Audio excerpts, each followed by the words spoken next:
안녕하세요. 오늘은 파이썬에서 아주 자주 사용되는 f스트링에 대해 배워보겠습니다. 트링캣에서 보여드린 포맷 방식이 옛날 방식이라 이를 추가합니다. 우리가 어떤 문장을 출력할 때 변수 값을 문장 안에 자연스럽게 넣고 싶을 때가 많죠? 예를 들어서 제 이름은 누구입니다. 또는 저는 몇 살입니다. 이런 식으로요. 한 명일 때는 그냥 다 넣으면 되겠지만 아주 많은 양을 처리할 때는 코딩이 필요하죠. 바로 이걸 쉽게 도와주는 게 f스트링입니다. 자, 그러면 바로 예제를 통해서 설명드리겠습니다. 먼저 변수부터 만들어 볼게요. name이라는 변수에 존이라는 값을 넣습니다. 다시 말해서 name은 지금 존이라는 이름을 가지고 있는 거죠. age라는 변수에는 30이라는 숫자를 넣습니다. 그래서 지금 name은 존, age는 30 이렇게 저장되어 있어요. 이제 이 값을 문장 안에 넣어 보겠습니다. message라는 변수에다가 f를 소문자로 쓰고 쌍따옴표를 열어요. f를 붙이는 이유는 이 안에 변수를 바로 넣겠다는 뜻입니다. 문장을 써볼게요. 안녕하세요. 제 이름은 중괄호 열고 name, age 살입니다. 이렇게 작성하면 name이라는 변수 자리에 존이 들어가고 age 자리에는 30, 즉 30이 들어갑니다. 그리고 프린트로 메시지를 출력해보면 안녕하세요. 제 이름은 존이고 30살입니다. 이렇게 문장이 완성됩니다. 자, 이번에는 변수를 여러 개 넣어보겠습니다. first name이라는 변수에 존, last name에는 도우, 그러니까 성을 넣어줍니다. 잡이라는 변수에는 개발자, 컴퍼니에는 테크콥이라는 회사 이름을 넣습니다. 이제 introduction이라는 변수의 문장을 만들어 볼게요. F 쓰고 쌍따옴표 열고 last name, first name입니다. 저는 컴퍼니의 잡으로 일하고 있습니다. 이렇게 작성하면 last name 자리에는 도우, first name에는 존, 컴퍼니 자리에는 테크콥, 잡 자리에는 개발자가 들어가겠죠? 그리고 프린트로 introduction을 출력하면 도우존입니다. 저는 테크콥의 개발자로 일하고 있습니다. 이렇게 결과가 나옵니다. 한국 사람에 맞춘 것이라 성을 먼저 넣었는데 미국 같으면 순서가 거꾸로여야겠죠. 이번에는 f스트링 안에서 단순히 변수만 넣는 것이 아니라 계산도 하고 함수도 사용하는 방법에 대해 배워보겠습니다. 먼저 왜 이런 기능이 필요한지부터 설명하겠습니다. 프로그램을 작성하다 보면 숫자 계산 결과를 바로 문장 안에 보여주고 싶은 경우가 자주 생깁니다. 예를 들어 10 더하기 20은 30입니다. 이런 식으로 자연스럽게 말이지요.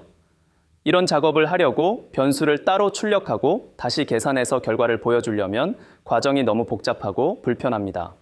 그래서 f스트링을 사용해서 한 번에 해결하는 방법을 알려드리겠습니다. 첫 번째로 간단한 계산부터 해보겠습니다. a라는 변수에는 숫자 10을 저장하겠습니다. b라는 변수에는 숫자 20을 저장하겠습니다. 이제 결과를 출력해 보겠습니다.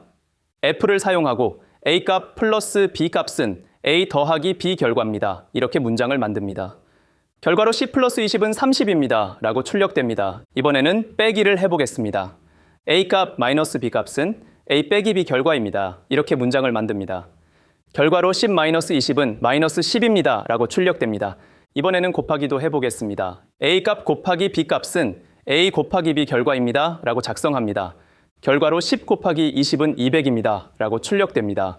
이번에는 나누기를 해보겠습니다. a 값 나누기 b 값은 a 나누기 b 결과입니다. 이렇게 작성합니다. 결과로 10 나누기 20은 0.5입니다. 라고 출력됩니다. 이번에는 제곱을 해보겠습니다. a 값의 b제곱은 a의 b제곱 결과입니다. 라고 작성합니다. 결과로 10의 20제곱은 아주 큰 숫자가 출력됩니다. 이번에는 조금 더 복잡한 계산을 해보겠습니다. x라는 변수에는 5를 저장하겠습니다. y라는 변수에는 10을 저장하겠습니다. g라는 변수에는 15를 저장하겠습니다. 이번에는 이 세 숫자의 평균을 구해보겠습니다. 세 수의 평균은 x 더하기 y 더하기 g를 3으로 나눈 결과입니다. 이렇게 작성합니다. 결과로 세 수의 평균은 10입니다. 라고 출력됩니다. 이번에는 함수를 사용해 보겠습니다.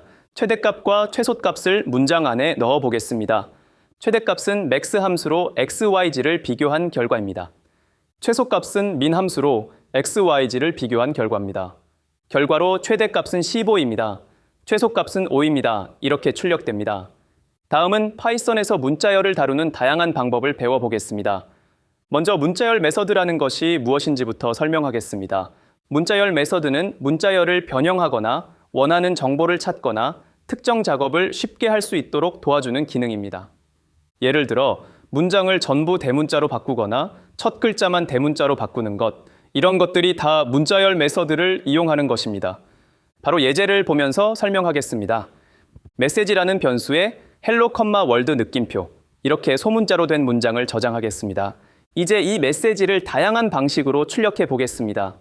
먼저 그냥 원본을 출력하겠습니다. 결과는 헬로 컴마 월드 느낌표가 그대로 출력됩니다. 다음으로 대문자로 바꾸는 방법을 보겠습니다. 메시지.어퍼 이렇게 작성하면 모든 글자가 대문자로 변환됩니다. 앞 타스크에서 말씀드린 대로 영어로 대문자가 어퍼케이스, 소문자가 로어케이스로 표현되어 그렇다는 점 참고하시고요. 결과는 헬로 컴마 월드 느낌표가 모두 대문자로 바뀌어서 헬로 컴마 월드 느낌표로 출력됩니다. 이번에는 첫 글자만 대문자로 바꿔보겠습니다. 메시지.캐피털라이즈 이렇게 작성합니다.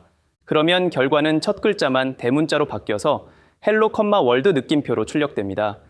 이번에는 단어마다 첫 글자만 대문자로 바꿔보겠습니다. 메시지.타이틀 이렇게 작성합니다.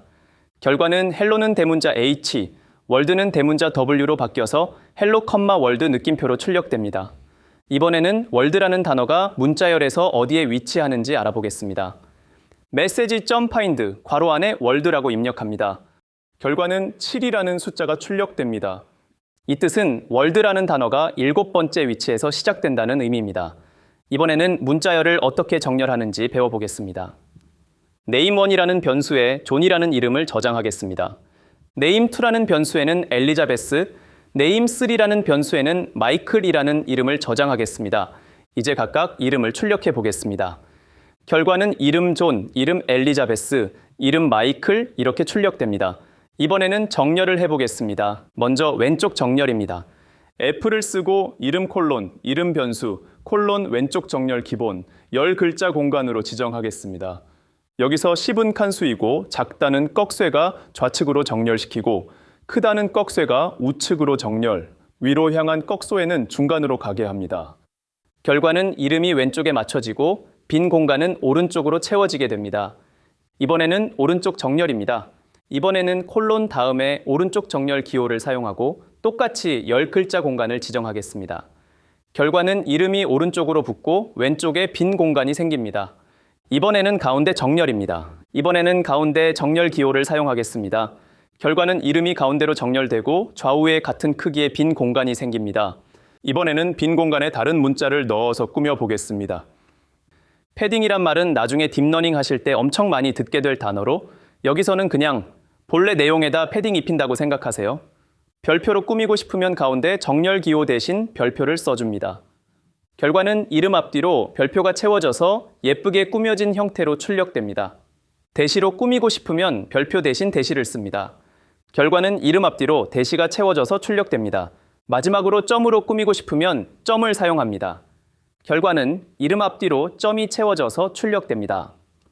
다음은 숫자를 보기 좋게 출력하는 방법, 즉 숫자 포매팅에 대해 배워보겠습니다. 숫자 포매팅은 우리가 숫자를 출력할 때 정리된 형태로 보여주기 위해 꼭 필요한 기술입니다. 예를 들어 숫자를 표 안에 깔끔하게 정렬하거나 천 단위로 쉼표를 찍거나 소수점 자릿수를 맞추는 것, 이런 것들이 모두 숫자 포매팅에 해당합니다. 먼저 정수부터 해보겠습니다. num이라는 변수에 1, 2, 3, 4, 5, 즉 12345라는 숫자를 저장하겠습니다. 가장 기본적으로 출력하면 그냥 num 값, 즉 12345가 그대로 출력됩니다. 이번에는 이 숫자를 10자릿수 공간에 맞춰서 오른쪽으로 정렬해 보겠습니다. 결과는 숫자가 오른쪽으로 밀려서 앞쪽에 빈 공간이 생기고 12345가 출력됩니다. 이번에는 반대로 왼쪽 정렬을 해보겠습니다. 결과는 숫자가 왼쪽에 붙고 오른쪽에 빈 공간이 생깁니다. 이번에는 빈 공간을 공백 대신 숫자 0으로 채워보겠습니다. 결과는 앞쪽에 제로가 5개 붙어서 이렇게 출력됩니다. 이번에는 천 단위로 쉼표를 찍어보겠습니다. 결과는 1, 2, 3, 4, 5, 즉 12345가 쉼표로 구분되어 출력됩니다. 이번에는 실수, 즉 소수점을 가진 숫자를 포매팅해 보겠습니다. 파이 값, 즉 3점, 141592 이런 긴 값을 저장하겠습니다. 그냥 출력하면 이 값이 그대로 출력됩니다. 이번에는 소수점 아래 2자리까지만 출력하겠습니다. 결과는 3.14 이렇게 깔끔하게 소수점 2자리까지만 보여줍니다. 이번에는 소수점 아래 4자리까지 출력해 보겠습니다. 결과는 3.1416 이렇게 4자리까지 나옵니다. 이번에는 소수점 아래 10자리까지 출력해 보겠습니다. 결과는 3.14159256535936 이렇게 10자리까지 길게 출력됩니다. 이번에는 전체 공간은 10자릿수로 맞추고 소수점 아래 2자리까지만 보여주겠습니다. 결과는 앞에 공백이 생기고 맨 끝에 3.14가 출력됩니다. 이번에는 빈 공간을 0으로 채워보겠습니다. 결과는 앞에 0이 6개 붙고 3.14가 출력됩니다. 이번에는 숫자 값을 다른 진법으로 변환해 보겠습니다. num이라는 변수에 40이란 숫자를 저장하겠습니다. 가장 기본적인 10진수는 그냥 42가 그대로 출력됩니다. 이번에는 이진수로 변환해 보겠습니다. 결과는 101010 이렇게 이진수로 표시됩니다. 이번에는 8진수로 변환해 보겠습니다. 결과는 52 이렇게 출력됩니다. 이번에는 16진수로 변환해 보겠습니다. 소문자로 출력하면 2a, 대문자로 출력하면 2a 이렇게 대문자로 출력됩니다. 16진수가 왜 2a로 표현되는지 아세요? 먼저 16진수라는 것은 말 그대로 기수가 16개라는 뜻입니다. 우리가 평소에 쓰는 숫자는 10진수, 즉 기수가 10인 숫자 체계입니다. 0, 1, 2, 3, 4, 5, 6, 7, 8, 9 이렇게 10개의 숫자를 사용하죠. 하지만 16진수는 숫자를 표현할 때 0부터 15까지 총 16개의 값을 한 자릿수로 표현해야 합니다. 그래서 0부터 9까지는 그대로 숫자를 쓰고 그 다음 10부터 15까지는 A, B, C, D, E, F 알파벳을 사용합니다. 그리고 16은 10진수의 10의 역할을 하므로 1 다음에 공란 띄우고 공 넣어서 영어로 원제로라고 표현합니다. 이번에는 접두사도 함께 붙여보겠습니다. 접두사란 뭔가 앞에 붙어서 이 숫자가 어떤 진법으로 쓰였는지를 알려주는 표시입니다. 접두사 0b는 이진수입니다 라는 뜻이고 접두사 05는 8진수입니다 라는 뜻입니다. 접두사 0x는 16진수입니다 라는 뜻입니다. 참고로 3진수, 4진수 이런 것은 파이썬에서 공식적인 접두사나 표기법을 제공하지 않습니다. 이진수에는 접두사 0b, 즉 0b가 붙어서 출력됩니다. 8진수에는 접두사 05, 즉 05가 붙어서 출력됩니다. 16진수에는 접두사 0x, 즉 0x가 붙어서 출력됩니다. 이번에는 백분율과 지수 표기법도 배워보겠습니다. value1이라는 변수에 0.25, 즉 25%를 저장하겠습니다. value2에는 0.75, 즉 75%를 저장하겠습니다. value3에는 12345.6789라는 값을 저장하겠습니다. 백분율로 출력할 때는 그냥 퍼센트 기호를 사용합니다. 결과는 25%로 출력됩니다. 소수점 2자리까지 백분율을 보여주고 싶으면 숫자 2에다 퍼센트 기호를 붙여서 사용합니다. 나중에 파이 차트 같은 것 만들 때 많이 사용되는 방법입니다. 결과는 75%로 출력됩니다. 이번에는 지수 표기법으로 출력해 보겠습니다. 지수 표기법이란 아주 큰 숫자나 아주 작은 숫자를 간단하게 표현하는 방법입니다. 예를 들어 10만, 100만 이런 숫자를 일일이 다 쓰면 길어지고 보기 불편하죠. 그래서 과학에서는 이런 숫자를 짧게 표현하려고 지수 표기법을 사용합니다. 결과는 1.2345682 플러스 04 이런 식으로 출력됩니다. 플러스 04는 이 숫자에다 1만을 곱하면 본래 숫자가 된다는 뜻입니다. 소수점 2자리까지 지수 표기법으로 출력하면 결과는 1.23 2 플러스 04로 출력됩니다. 대문자로 출력하고 싶으면 지수 부분에 대문자 2가 사용됩니다. 결과는 1.23 2 플러스 04 2가 대문자로 표시됩니다. 다음은 파이썬에서 날짜와 시간을 원하는 형태로 예쁘게 출력하는 방법을 배워보겠습니다. 이걸 날짜 포매팅이라고 부릅니다. 왜 이런 걸 배워야 하냐면요. 우리가 컴퓨터에서 날짜나 시간을 그냥 출력하게 하면 내가 원하는 형태로 안 나옵니다. 예를 들어 지금 날짜와 시간을 출력하면 2025-04월-20일 그리고 시간은 10시 31분 8초 이런 식으로 길고 복잡한 숫자들이 한꺼번에 나옵니다. 그래서 사람들에게 보여줄 때는 보기 좋고 읽기 쉽게 예를 들어 2025년 4월 21일 이런 식으로 표현하고 싶어 하죠. 먼저 파이썬에서 날짜와 시간을 다루려면 데이트타임이라는 모듈을 불러와야 합니다. 그래서 데이트타임에서 데이트타임, 데이트, 타임 이 세 가지를 불러오겠습니다. 이제 현재 날짜와 시간을 가져오겠습니다. now라는 변수에 datetime.now를 저장하겠습니다. 그리고 프린트로 현재 날짜와 시간을 출력하면 오늘의 날짜와 시간이 그대로 출력됩니다. 하지만 이 상태는 우리가 보기에는 좀 복잡한 형식입니다. 그래서 포매팅을 해보겠습니다. 먼저 날짜만 출력해 보겠습니다.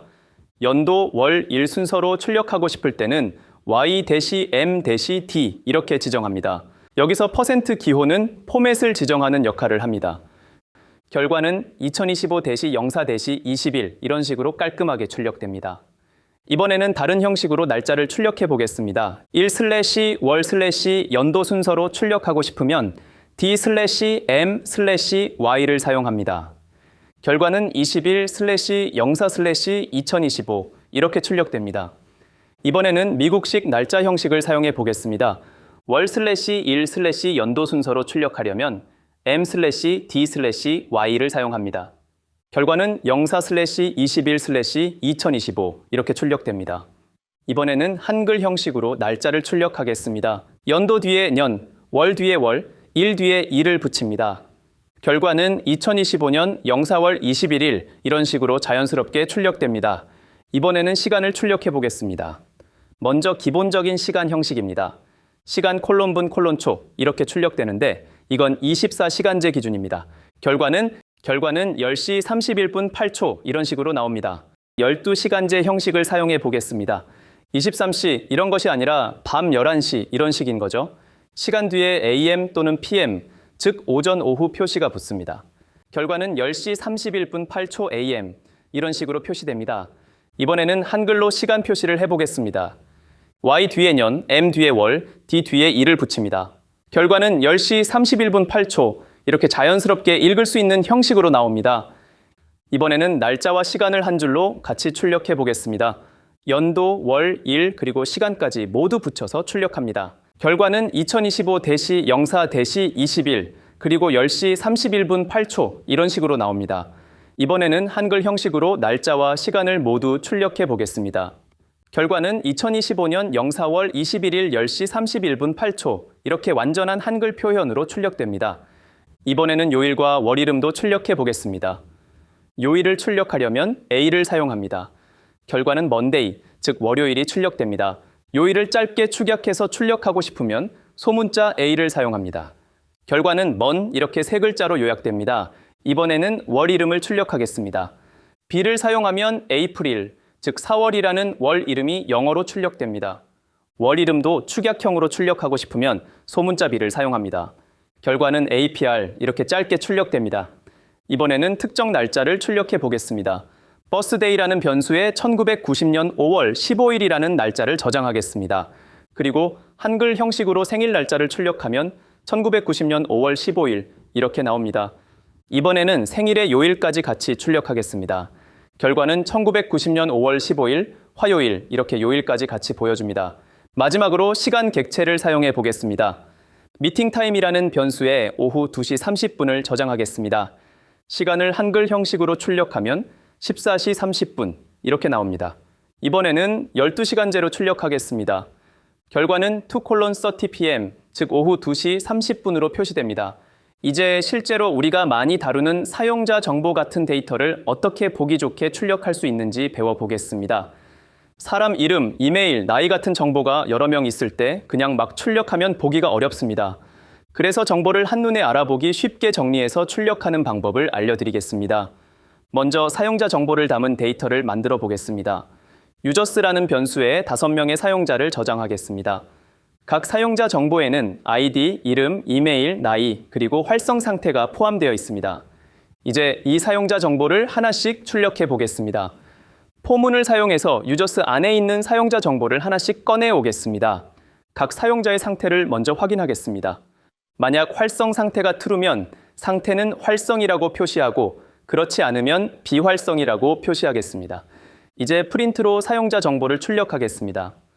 출력할 내용은 사용자 아이디, 이름, 나이, 이메일, 그리고 상태입니다. 예를 들어 사용자 이름 존 스미스, 28세, 이메일은 john@example.com, 상태는 활성입니다. 이렇게 출력됩니다. 이런 식으로 5명의 사용자 정보를 모두 출력하면 각 사람의 정보가 한 줄씩 나옵니다. 이번에는 좀 더 정돈된 표 형태로 예쁘게 출력해 보겠습니다. 여기서 이것을 뭐라 부르죠? 위로 향한 꺽쇠라고 하나요? 이것이 정규표 현식에서 정렬 지정자인데 숫자 5 앞에 있으면 너비를 5로하라는 뜻입니다. 그리고 파이프바 또는 버티컬바를 세워서 칸막이로 하고 별로 되어 있는 것은 반복인데 이퀄 사인을 5번 반복하라. 이런 식이죠. 밑에 보이시죠? 주의할 것은 이름 칸이 본래 20인데 이름이란 글자가 추가로 들어가니 18칸으로 줄여야 줄이 잘 맞습니다. 이메일도 3개 줄이고 나이, 상태도 마찬가지죠. 여기서도 첫 줄이 위에 아래 칸들보다 공간을 더 차지하여 줄이 틀렸죠. 저도 맨날 까먹고 똑같이 해서 줄이 틀려집니다. 나중에 해보시면 무슨 소리인지 아실 것입니다. 아이디, 이름, 이메일, 나이, 상태 이렇게 5개의 제목을 가운데 정렬로 맞춰서 출력하겠습니다. 그리고 구분선을 출력하겠습니다. 각 항목 길이에 맞춰서 이퀄 사인을 반복해서 선을 만들어줍니다. 그 다음 사용자 정보를 다시 한 줄씩 출력하겠습니다. 이번에는 각 정보를 가운데 정렬로 맞춰서 표처럼 보이게 출력합니다. 이렇게 출력하면 마치 표처럼 아이디, 이름, 이메일, 나이, 상태가 가지런하게 정렬되어 한눈에 보이게 됩니다. 이번에는 조건에 따라 다른 내용을 출력하는 조건부 포매팅을 해보겠습니다. 포문으로 사용자 정보를 다시 하나씩 가져옵니다. 먼저 상태 표시를 다르게 해보겠습니다.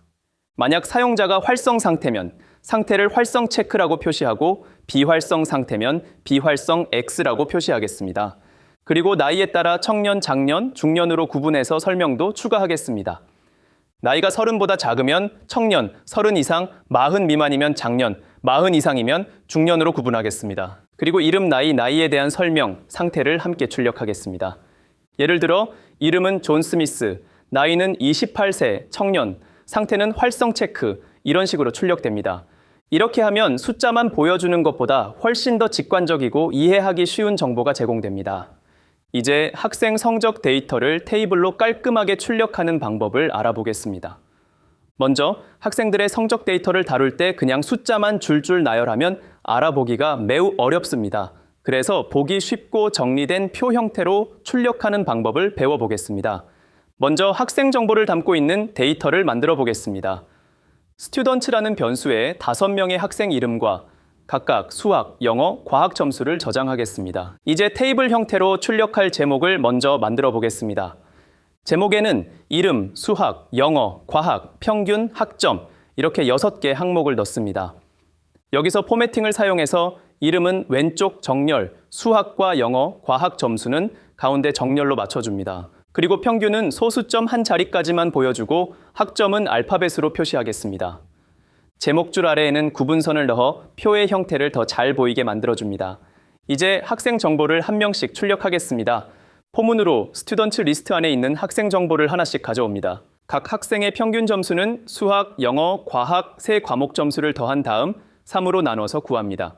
그리고 평균 점수에 따라 학점을 부여합니다.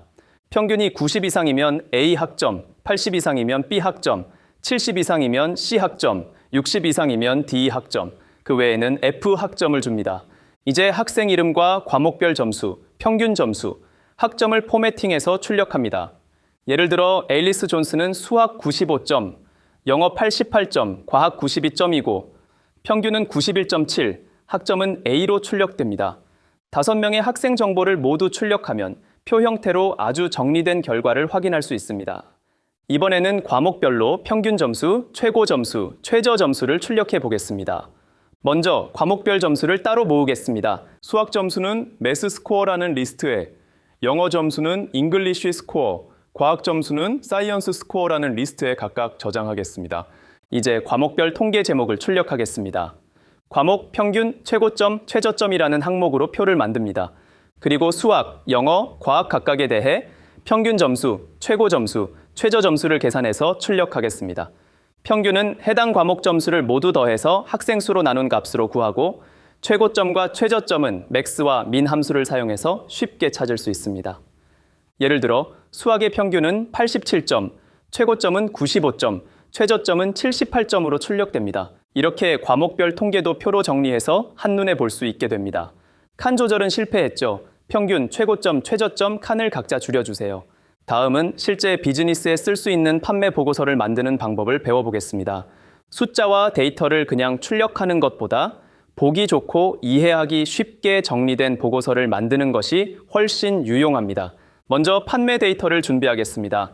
세일즈 데이터라는 변수에 여러 가지 제품들의 판매 정보를 저장하겠습니다. 제품 이름과 가격, 몇 개나 팔렸는지, 그리고 판매 날짜가 포함되어 있습니다. 예를 들어 노트북은 120만 원이고 50대가 팔렸습니다. 스마트폰은 80만 원이고 120대가 팔렸습니다. 이런 식으로 총 7건의 판매 데이터를 준비했습니다. 이제 보고서를 작성하기 위한 첫 번째 작업, 전체 매출과 총 판매 수량을 계산하겠습니다. 전체 매출은 제품 가격 곱하기 판매 수량을 모두 더해서 구합니다. 파이썬에서는 이렇게 계산할 때 간단하게 sum 함수를 사용할 수 있습니다. 총 판매 수량도 모든 제품의 판매 수량을 더해서 구합니다. 이제 제품별로 얼마나 팔렸고 매출이 얼마인지 계산해 보겠습니다. 프로덕트 세일즈라는 딕셔너리를 하나 만들어서 제품 이름을 키로, 판매량과 매출을 값으로 저장하겠습니다. 세일즈 데이터 안에서 제품을 하나씩 꺼내면서 만약 이 제품이 이미 프로덕트 세일즈에 있으면 기존 판매량과 매출의 값을 더해줍니다. 아직 없으면 새로 추가합니다. 이렇게 하면 같은 제품이라도 여러 번 팔린 경우 모두 합산해서 계산할 수 있습니다. 이제 본격적으로 보고서를 출력하겠습니다. 먼저 등호 기호로 줄을 만들어서 구분선을 표시합니다. 그 다음 판매 보고서라는 제목을 가운데 정렬로 출력합니다. 다시 구분선을 출력해서 보고서의 구성이 잘 보이게 만듭니다. 그 다음으로 총 매출을 1000단위로 콤마를 찍어서 출력합니다. 총 판매 수량도 콤마로 구분해서 출력합니다. 평균 제품 가격은 총 매출을 총 판매 수량으로 나눈 값으로 계산하고 소수점 없이 깔끔하게 출력합니다. 이제 제품별 판매 현황을 출력하겠습니다. 제목줄에는 제품명, 판매량, 매출액, 그리고 전체 매출에서 차지하는 비율을 표시합니다. 그 아래에는 구분선을 다시 넣어줍니다. 그리고 프로덕트 세일즈 딕셔너리에서 제품 하나씩 꺼내면서 판매량과 매출액, 그리고 매출 비율을 계산해서 출력합니다. 예를 들어 노트북은 115대가 팔렸고 매출은 1억 3,800만 원, 전체 매출의 32.8%를 차지합니다. 이런 식으로 모든 제품에 대해 출력합니다. 이번에는 월별 매출 현황을 계산하겠습니다. 먼저 월 정보를 추출하기 위해 날짜에서 연도와 월만 잘라서 가져옵니다. 월별 매출도 딕셔너리로 관리하면서 각 월의 매출을 더해줍니다. 이제 월별 매출 현황을 출력하겠습니다. 제목줄에는 월, 매출액, 비율을 표시하고 그 아래 구분선을 다시 넣습니다. 그리고 월별로 매출액과 전체 매출에서 차지하는 비율을 계산해서 출력합니다. 이제 조건에 따라 문장을 다르게 출력하는 방법, 즉 조건부 포매팅에 대해 배워보겠습니다. 조건부 포매팅은 상황에 맞게 출력 내용을 바꾸고 보기 좋게 꾸미는 데 꼭 필요한 기술입니다. 먼저 현재 온도에 따라 날씨 상태를 출력하는 예제를 보겠습니다. 온도를 나타내는 템퍼러처라는 변수에 15를 저장하겠습니다. 그리고 프린트를 이용해 f스트링으로 문장을 만들어 출력합니다. 여기서 중간에 조건을 넣어서 템퍼러처 값이 10보다 작으면 춥습니다 라고 출력하고 온도 값이 25보다 작으면 쾌적합니다. 그렇지 않으면 덥습니다 라고 출력하도록 만듭니다. 결과로 현재 온도는 15도씨이며 쾌적합니다 라고 출력됩니다. 이번에는 여러 온도에 대해 한꺼번에 테스트해 보겠습니다.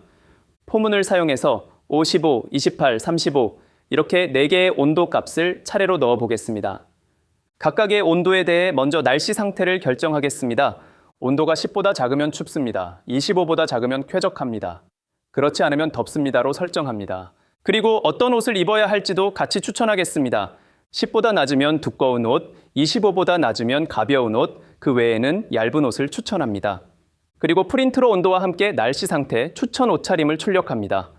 결과는 이렇게 나옵니다. 온도 5도씨, 춥습니다. 추천 두꺼운 옷 등 쭉 나오지요. 이렇게 간단하게 조건에 따라 다른 문장과 추천 내용을 출력할 수 있습니다. 이번에는 학생들의 시험 점수를 조건에 따라 다른 형식으로 출력해 보겠습니다. 점수 리스트를 준비하겠습니다. 점수는 85, 92, 78, 65, 98, 55, 72, 88, 91, 60 이렇게 10개의 점수입니다. 포문으로 각 학생의 점수를 하나씩 가져오고 학생 번호도 같이 출력하기 위해 이뉴머레이트를 사용하겠습니다. 먼저 점수에 따라 메시지를 다르게 만듭니다. 90점 이상이면 우수, 70점 이상이면 양호, 그 외에는 노력 필요라고 표시합니다. 그리고 점수에 따라 출력하는 스타일도 다르게 하겠습니다. 90 이상이면 별 표시로 강조해서 출력합니다. 70 이상이면 그냥 출력하고 그 외에는 보충 수업 필요라는 문구를 추가해서 출력합니다. 결과는 이렇게 나옵니다. 학생 1, 85점, 보이지요? 점수가 높을수록 출력 형태도 눈에 잘 띄게 만들어서 보는 사람이 바로 이해할 수 있도록 도와줍니다. 다음은 콜랩 같은 주피터 노트북 같은 환경에서 색상까지 넣어서 예쁘게 출력하는 방법을 보겠습니다. 아이파이썬 디스플레이에서 HTML을 불러오고 컬러드 텍스트라는 함수를 만들어서 원하는 색상으로 문장을 꾸밀 수 있게 합니다. 포문으로 점수를 하나씩 가져오면서 90점 이상은 초록색, 70점 이상은 파란색, 그 외는 빨간색으로 표시합니다. 각 점수와 상태도 컬러드 텍스트 함수를 사용해서 색상을 입힙니다. 결과는 학생 점수와 상태가 색깔로 구분되어 더 보기 쉽고 강조할 부분이 잘 보이게 됩니다. 파이썬에서 아주 많이 쓰이는 두 가지 기능을 결합해서 사용하는 방법을 배워보겠습니다. 바로 리스트 컴프리헨션과 f스트링입니다. 리스트 컴프리헨션은 이 책의 거의 끝에 나오고 f스트링은 지금 나오니 초보자는 힘드실 수 있습니다. 우선 리스트 컴프리헨션은 한 줄로 리스트를 빠르게 만들 수 있는 방법이고 f스트링은 변수값을 문자열 안에 예쁘게 넣어서 출력하는 기능입니다. 먼저 가장 간단한 예제를 보겠습니다. 넘버스라는 리스트에 1부터 10까지 숫자를 저장합니다. 이제 각 숫자의 제곱과 세제곱을 구해서 보기 좋게 출력해 보겠습니다. 리스트 컴프리헨션을 사용해서 넘버스 안에 있는 각 숫자에 대해 f스트링으로 결과 문자열을 만듭니다.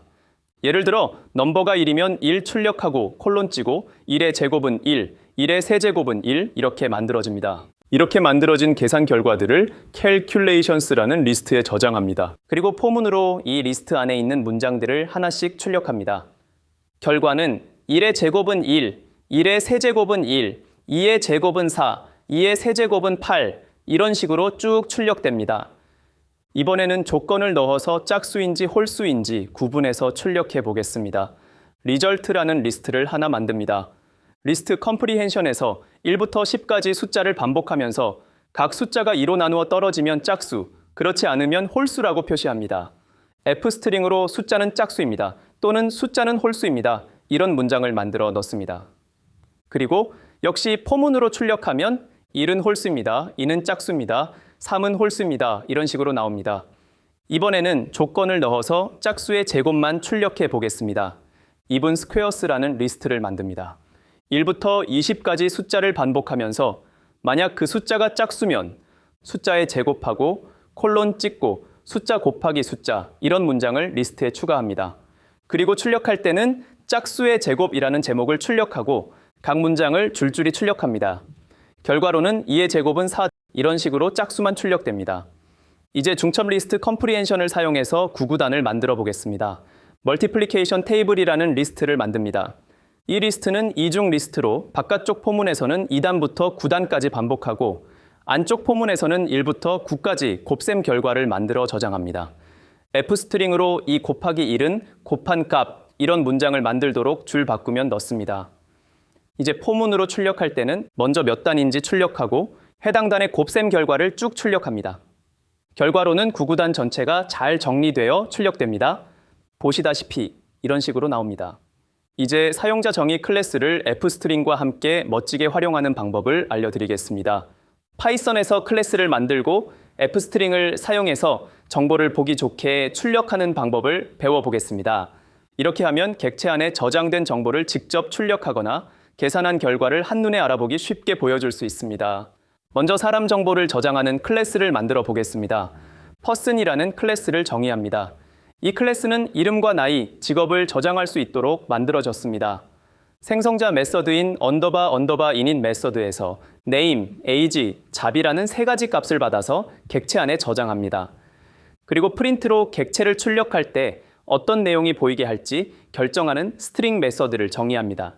여기에서는 f스트링을 사용해서 이름, 나이, 직업을 깔끔하게 출력하도록 설정합니다. 또한 person 클래스 안에 introduce라는 메서드를 만들어 자기소개 문장을 예쁘게 만들어주는 기능도 추가합니다. 그리고 is adult라는 메서드에서는 나이가 18세 이상이면 성인, 아니면 미성년자인지 판별해줍니다. 이제 person 객체를 몇 개 만들어 보겠습니다. 존 스미스는 35살 소프트웨어 개발자, 엠마 존스는 28세, 마케팅 매니저, 마이클 브라운은 17살 학생으로 저장합니다. 이제 이 객체들을 포문으로 하나씩 출력하겠습니다. 첫 번째로 정보 출력입니다. 여기에서는 객체를 그냥 출력하는데 우리가 스트링 메서드에서 지정한 형태로 보여집니다. 예를 들어 존 스미스 35세, 소프트웨어 개발자 이런 식으로 나옵니다. 두 번째로 introduce 메서드를 호출해서 자기소개 문장을 출력합니다. 세 번째로 is adult 메서드를 호출해서 성인인지 미성년자인지 알려줍니다. 이번에는 제품 정보를 저장하고 출력하는 클래스를 만들어 보겠습니다. 프로덕트라는 클래스를 정의합니다. 제품 이름과 가격, 재고 수량을 저장합니다.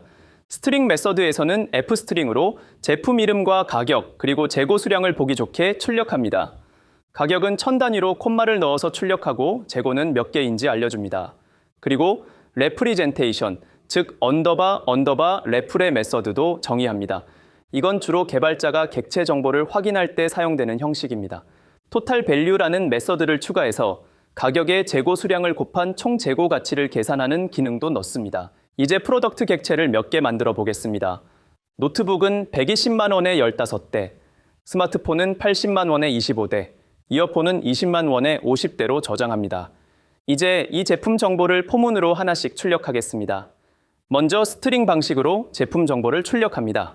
예를 들어 노트북 120만 원, 재고 15개 이렇게 나옵니다. 그 다음에는 레프레 방식으로 제품 정보를 출력합니다. 이건 제품이라는 클래스 이름과 함께 값들이 그대로 보여집니다. 그리고 총 재고 가치를 계산해서 출력합니다.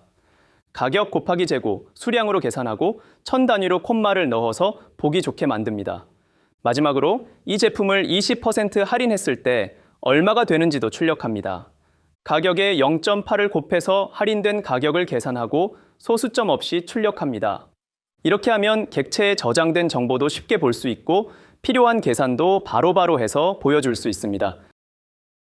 이번 시간에는 파이썬을 사용해서 인보이스, 즉 거래 명세서를 자동으로 만들어 보는 연습을 하겠습니다. 복잡해 보일 수 있지만 차근차근 따라오시면 아주 재미있게 배울 수 있습니다. 먼저 필요한 모듈을 불러옵니다. 데이트타임 모듈은 날짜와 시간을 다룰 때 사용하고 랜덤 모듈은 무작위로 값을 만들어낼 때 사용합니다. 고객 정보를 저장하는 딕셔너리를 하나 만듭니다. 여기에는 고객의 이름, 회사 이름, 주소, 이메일, 전화번호가 들어갑니다. 이번에는 판매자 정보를 저장하는 딕셔너리를 만듭니다. 판매자 이름, 주소, 이메일, 전화번호, 그리고 웹사이트 주소를 입력해 둡니다. 이제 인보이스 정보를 만들어 보겠습니다. 인보이스 넘버는 랜덤으로 5자리 숫자를 만들어 붙입니다. 발행일은 현재 시간으로 설정하고 결제 기한은 발행일로부터 30일을 더해서 만듭니다. 판매한 항목들을 리스트로 저장합니다. 각 항목에는 설명, 수량, 단가가 들어갑니다. 예를 들어 웹사이트 디자인은 수량 하나에 150만 원, 로고 디자인은 50만 원, 호스팅 서비스는 30만 원, 유지보수는 월간으로 12개에 10만 원입니다. 부가세는 10%로 설정하고 결제 조건과 메모도 입력해 둡니다. 이제 소개를 계산합니다. 각 항목의 수량과 단가를 곱해서 모두 더한 값이 소개입니다. 부가세는 소개의 세율을 곱해서 구하고 총액은 소개와 부가세를 더해서 계산합니다. 이제 인보이스 내용을 출력해 보겠습니다. 먼저 등호기호로 긴 줄을 만들어 구분선을 넣고 판매자 이름과 인보이스라는 제목을 가운데로 출력합니다. 판매자 정보와 고객 정보를 양쪽으로 정렬해서 보기 좋게 배치합니다. 다음으로 인보이스 번호, 발행일, 결제 기한을 출력합니다. 날짜는 연도, 월, 일 순서로 보기 좋게 포매팅해서 출력합니다. 이제 항목 테이블을 출력합니다. 제목은 항목, 수량, 단가, 금액으로 구성하고 항목별로 금액을 계산해서 출력합니다. 가격은 1000단위로 콤마를 넣어서 보기 쉽게 만듭니다. 모든 항목을 출력한 뒤에는 소개, 부가세, 총액을 순서대로 출력합니다. 마지막으로 결제 조건과 메모를 출력하고 다시 구분선으로 마무리합니다. 이렇게 하면 자동으로 멋진 인보이스가 만들어집니다. 숫자와 날짜 포맷도 잘 정리되어 있어서 실제 업무에서도 바로 사용할 수 있습니다. 실제로 내용을 바꾸어 가면서 해보세요. 이번 시간에는 파이썬을 사용해서 웹사이트 방문 데이터를 분석하고 보기 좋은 형태로 보고서를 자동으로 만들어 보겠습니다. 여러분이 회사나 프로젝트에서 실무에 바로 활용할 수 있는 기술입니다. 먼저 필요한 모듈을 불러옵니다. 위에서도 불러왔지만 혹시 중단했다 다시 하시면 에러가 날 수 있어서 또 불러오는 것입니다. 샘플 데이터를 만들어 보겠습니다. 날짜는 2023년 1월 1로 설정하고 앞으로 90일 동안의 데이터를 생성합니다. 포문을 사용해서 하루하루 데이터를 만듭니다. 각 날짜마다 요일을 확인해서 평일인지 주말인지 구분합니다. 평일이면 방문자가 많고 주말이면 적게 설정하겠습니다. 월이 바뀔수록 방문자가 점점 늘어나는 효과도 추가합니다. 월별 증가율을 반영해서 월이 바뀔 때마다 방문자가 조금씩 증가하도록 만들었습니다. 방문자 수와 페이지 뷰수, 이탈률, 평균 체류 시간 같은 정보를 무작위로 계산해서 저장합니다. 모든 데이터를 딕셔너리에 저장하고 이를 리스트에 추가합니다.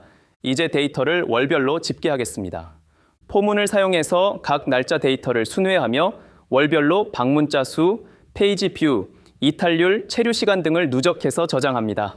이탈률과 체류 시간은 나중에 평균을 계산하기 위해 리스트에 계속 추가해 둡니다.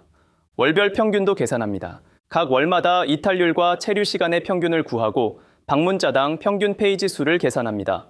이제 전체 데이터를 이용해 전체 요약 통계를 계산하겠습니다. 총 방문자 수와 총 페이지 뷰, 전체 평균 이탈률, 평균 체류 시간, 방문자당 페이지 수를 모두 계산합니다.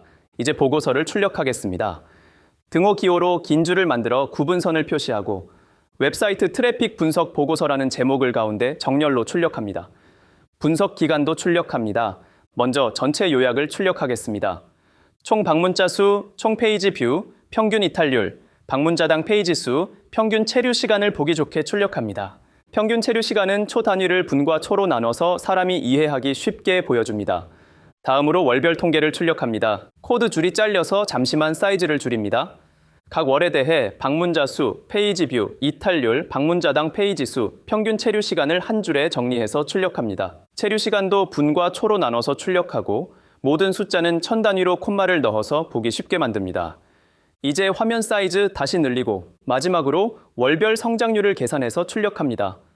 각 월별로 전월 대비 방문자 수 증가율과 페이지 뷰 증가율을 계산하고 %로 표시합니다.